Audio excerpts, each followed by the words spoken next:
All of his co-workers were gone. What could it mean? Stanley decided to go to the meeting room. Perhaps he had simply missed a memo. No matter how hard Stanley looked, he couldn't find a trace of his co-workers.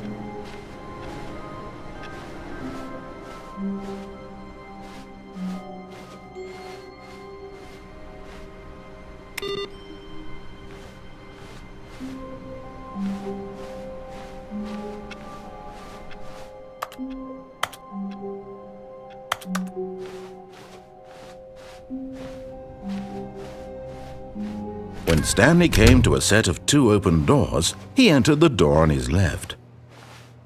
This was not the correct way to the meeting room, and Stanley knew it perfectly well. Perhaps he wanted to stop by the employee lounge first, just to admire it.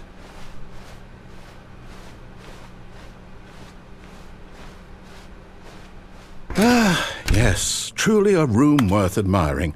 It had really been worth the detour after all, just to spend a few moments here in this immaculate, beautifully constructed room. Stanley simply stood here, drinking it all in.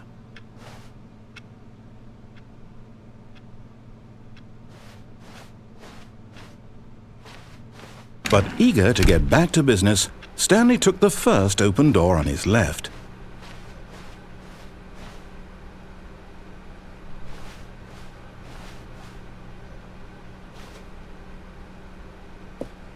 Stanley was so bad at following directions, it's incredible he wasn't fired years ago.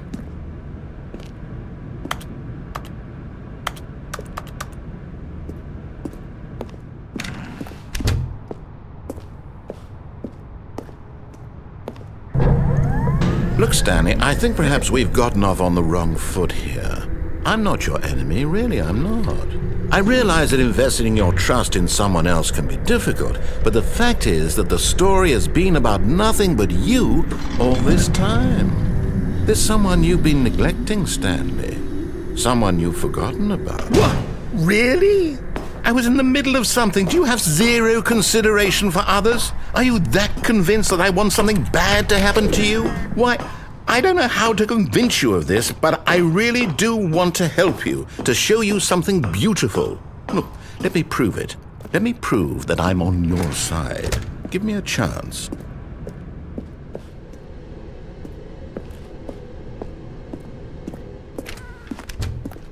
Now listen carefully, this is important.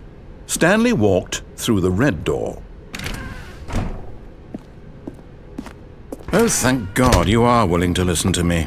Do you see that I really have wanted you to be happy all this time? The problem is all these choices. The two of us always trying to get somewhere that isn't here. Running and running and running, just the way you're doing right now. Don't you see that it's killing us, Stanley? I wanted to stop.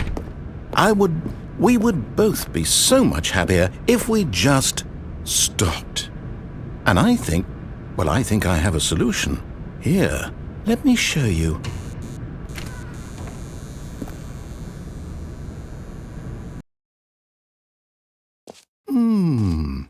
What do we want? What are we looking for? Here. Yes. Oh, it's beautiful, isn't it? If we just stay right here, right in this moment with this place, Stanley, I think I feel happy. I actually feel happy.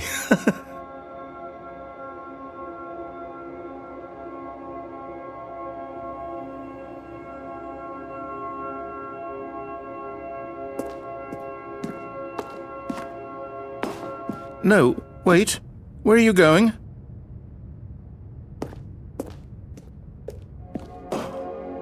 Right. Where were we?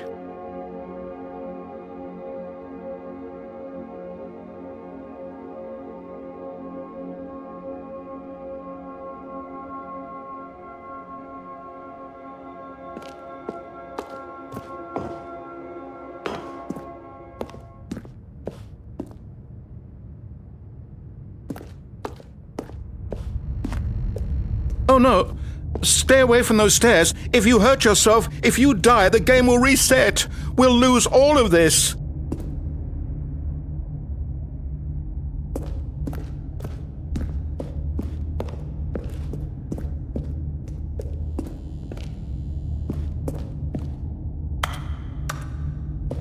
Please, no, Stanley, let me stay here. Don't take this from me.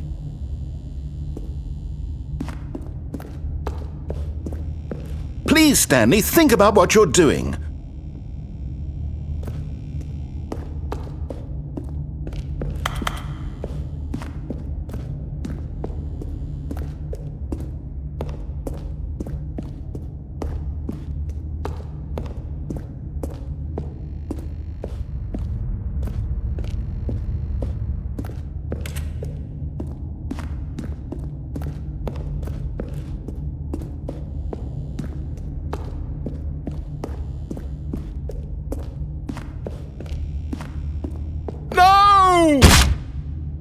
Oh, thank God. You lived. You had me worried there for a moment. No, what are you doing, Stanley?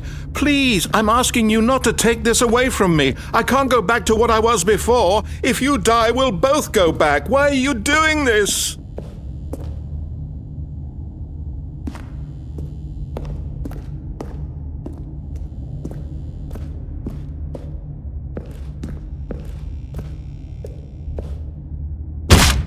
Stanley, let's go back to the other room. Can you do that for me?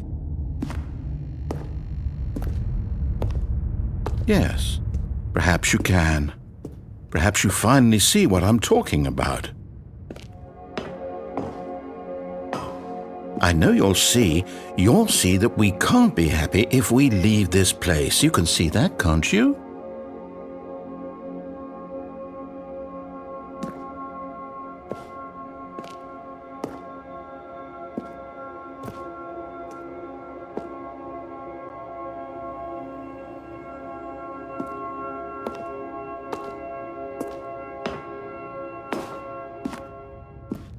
No, perhaps not.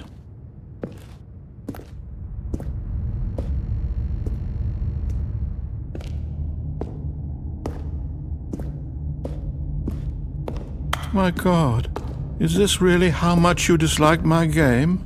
That you'll throw yourself from this platform over and over to be rid of it? You are literally willing to kill yourself to keep me from being happy. Am I reading the situation correctly?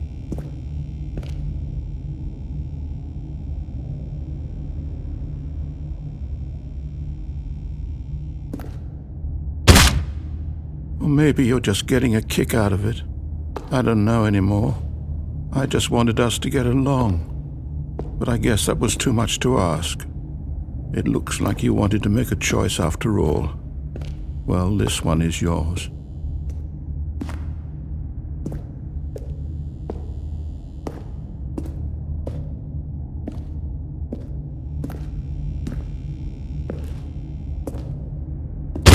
Is it over? It's going to restart, isn't it? I'm going back.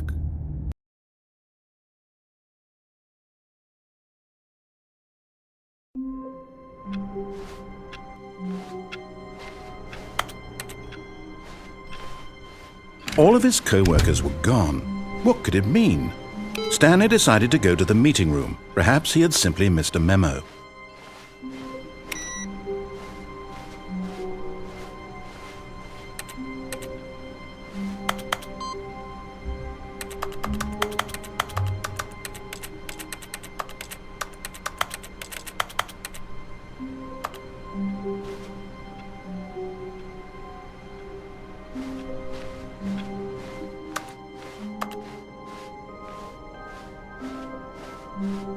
When Stanley came to a set of 2 open doors, he entered the door on his left.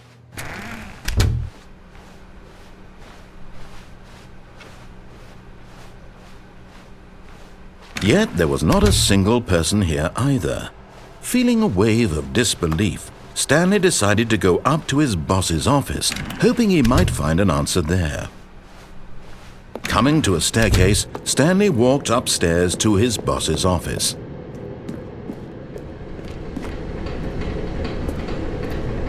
But Stanley just couldn't do it. He considered the possibility of facing his boss. Admitting he had left his post during work hours, he might be fired for that. And in such a competitive economy, why had he taken that risk? All because he believed everyone had vanished? His boss would think he was crazy. And then something occurred to Stanley. Maybe, he thought to himself, maybe I am crazy. All of my co-workers blinking mysteriously out of existence in a single moment for no reason at all. None of it made any logical sense. And as Stanley pondered this, he began to make other strange observations. For example, why couldn't he see his feet when he looked down? Why did doors close automatically behind him wherever he went? And for that matter, these rooms were starting to look pretty familiar. Were they simply repeating? No, Stanley said to himself, this is all too strange. This can't be real. And at last, he came to the conclusion that had been on the tip of his tongue. He just hadn't found the words for it. "I'm dreaming!" he yelled. "This is all a dream." Oh, what a relief Stanley felt to have finally found an answer, an explanation. His co-workers weren't actually gone. He wasn't going to lose his job. He wasn't crazy after all. And he thought to himself, I suppose I'll wake up soon. I'll have to go back to my boring real-life job pushing buttons. I may as well enjoy this while I'm still lucid. So he imagined himself flying and began to gently float above the ground. Then he imagined himself soaring through space on a magical starfield, and it too appeared. It was so much fun, and Stanley marveled that he had still not woken up. How was he remaining so lucid? And then perhaps the strangest question of them all entered Stanley's head. One he was amazed he hadn't asked himself sooner. Why is there a voice in my head dictating everything that I'm doing and thinking? Now the voice was describing itself being considered by Stanley, who found it particularly strange. I'm dreaming about a voice describing me, thinking about how it's describing my thoughts, he thought. And while he thought it all very odd and wondered if this voice spoke to all people in their dreams, the truth was that, of course, this was not a dream. How could it be? Was Stanley simply deceiving himself, believing that if he's asleep, he doesn't have to take responsibility for himself? Stanley is as awake right now as he's ever been in his life. Now, hearing the voice speak these words was quite a shock to Stanley. After all, he knew for certain, beyond a doubt, that this was in fact a dream. Did the voice not see him float and make the magical stars just a moment ago? How else would the voice explain all that? This voice was a part of himself too. Surely, if he could just... He would prove it. He would prove that he was in control, that this was a dream. So he closed his eyes gently, and he invited himself to wake up. He felt the cool weight of the blanket on his skin, the press of the mattress on his back, the fresh air of a world outside this one. Let me wake up, he thought to himself. I'm through with this dream. I wish it to be over. Let me go back to my job. Let me continue pushing the buttons. Please, it's all I want. I want my apartment and my wife and my job. All I want is my life exactly the way it's always been. My life is normal. I am normal. Everything will be fine. I am okay.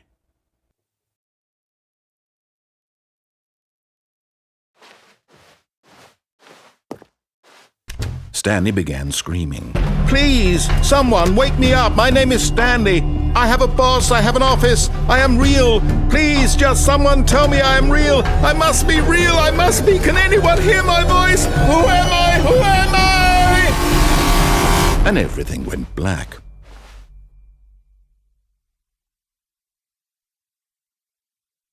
This is the story of a woman named Mariella. Mariella woke up on a day like any other. She arose, got dressed, gathered her belongings, and walked to her place of work. But on this particular day, her walk was interrupted by the body of a man who had stumbled through town talking and screaming to himself, and then collapsed dead on the sidewalk. And although she would soon turn to go call for an ambulance, for just a few brief moments she considered the strange man. He was obviously crazy. This much she knew. Everyone knows what crazy people look like. And in that moment, she thought to herself how lucky she was to be normal. I am sane. I am in control of my mind. I know what is real and what isn't. It was comforting to think this, and in a certain way, seeing this man made her feel better. But then she remembered the meeting she had scheduled for that day, the very important people whose impressions of her would affect her career, and by extension, the rest of her life. She had no time for this, so it was only a moment that she stood there, staring down at the body. And then she turned and ran.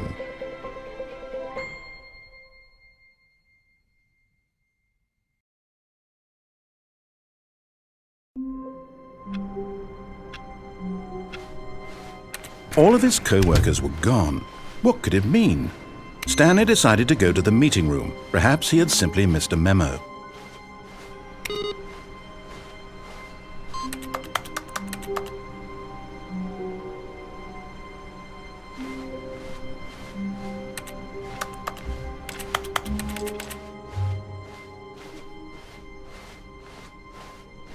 When Stanley came to a set of 2 open doors, this was not the correct way to the meeting room, and Stanley knew it perfectly well. Perhaps he wanted to stop by the employee lounge first, just to admire it. Wow, yes, this room. But eager to get back to business, Stanley took the first open door on his left.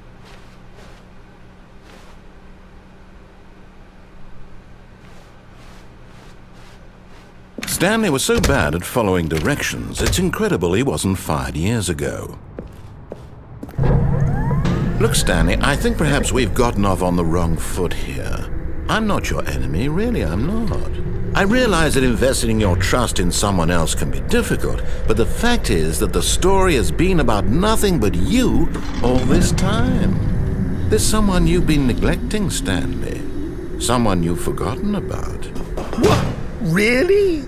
I was in the middle of something. Do you have zero consideration for others? Are you that convinced that I want something bad to happen to you? Why, I don't know how to convince you of this, but I really do want to help you, to show you something beautiful. Look, let me prove it. Let me prove that I'm on your side. Give me a chance.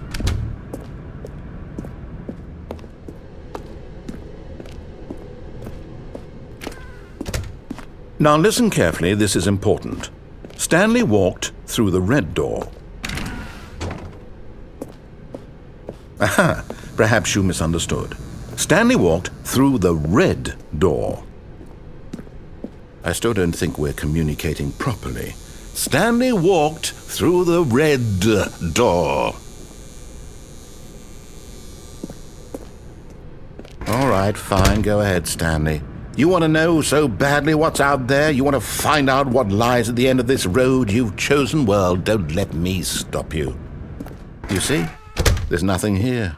I haven't even finished building this section of the map because you were never supposed to be here in the first place. Broken rooms, exposed developer textures. Is this what you had wanted? Was it worth ruining the entire story I had written out specifically for you? Do you not think I put a lot of time into that? Because I did. And in the end, it was all for nothing, because this is what you wanted to see.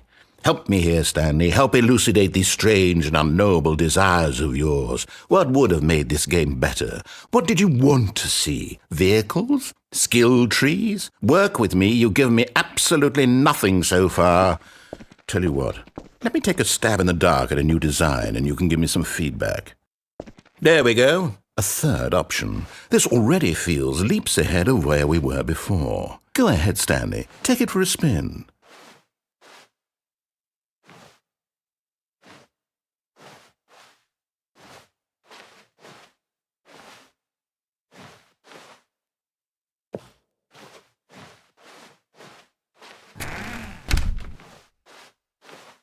Okay, I'm going to stop you there. Now, tell me about your experience with this new version. Would you say that the game benefited from allowing you more choices? Feel free to be honest. I'm looking for some real critical feedback here.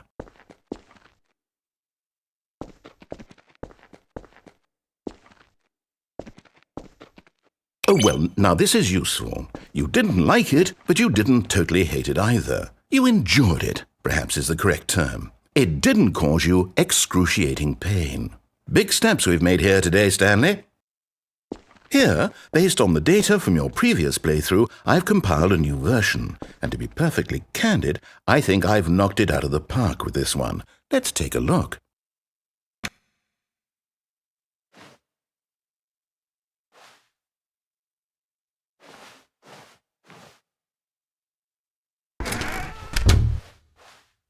Now, would you say that competitive leaderboard helped you feel motivated to keep walking through doors? Again, honest answers, please. Hey, I nearly forgot. I've got a prototype of a new game I've been working on, and now would be a lovely opportunity to give it some playtesting. You wouldn't mind taking a look at it, would you? Perfect. Let me boot it up. In this game, the baby crawls left towards danger. You click the button to move him back to the right, and if he reaches the fire,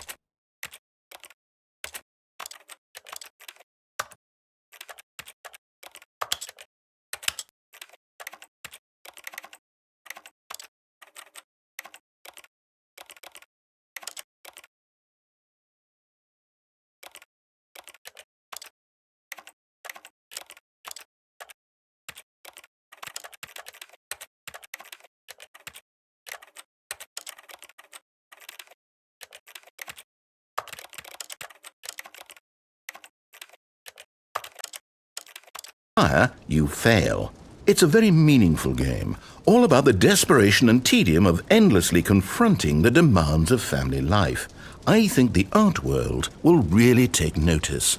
But of course, the message of the game only becomes clear once you've been playing it for about 4 hours. So why don't you give it 4 hours of play to make sure it's effective? Be sure to keep notes on your experience.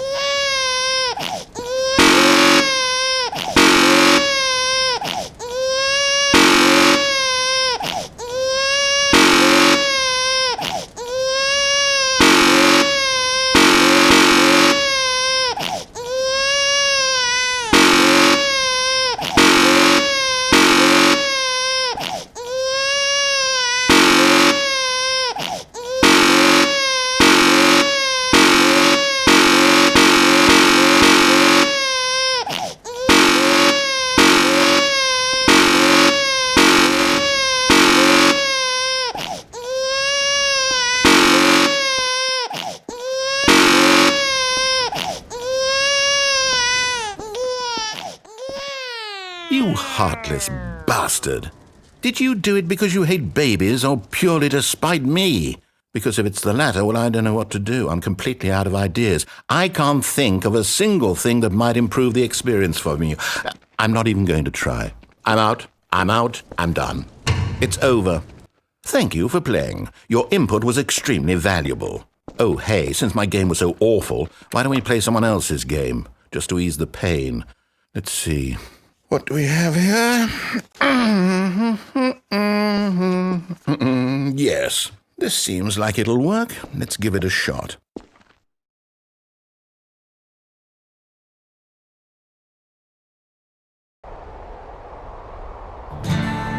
Aha! Fascinating. What do you think this game is about, Stanley? What's our backstory? What is our motivation?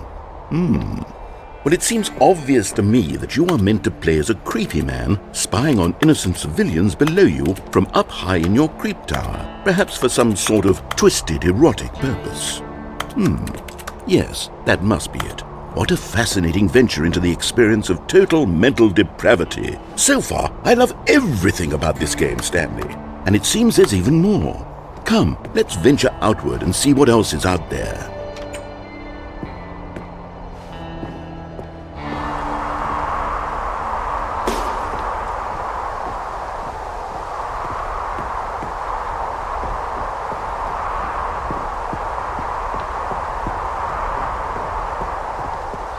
Oh, no. No, it can't be.